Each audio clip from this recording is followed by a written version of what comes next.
మా అమ్మ ఇక్కడ మిరపచారు చేస్తున్నారు. మిరపచారు వచ్చేసి నార్మల్‌గా సింపుల్ ప్రాసెసే.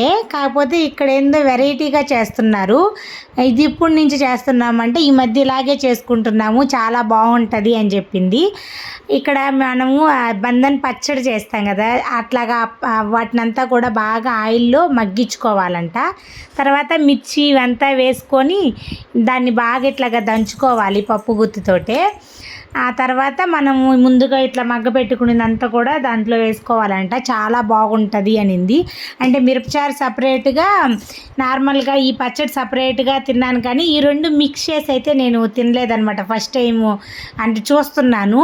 సరే అనేసి ఇంకా వీడియో అయితే తీశాను. టేస్ట్ అయితే చాలా బాగుండింది.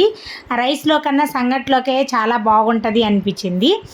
ఇలాంటి రెసిపీ మీరు ఎప్పుడైనా తినుంటే కమెంట్ చేయండి. అలాగే వీడియో నచ్చితే లైక్ చేయండి. Please subscribe. Thanks for watching.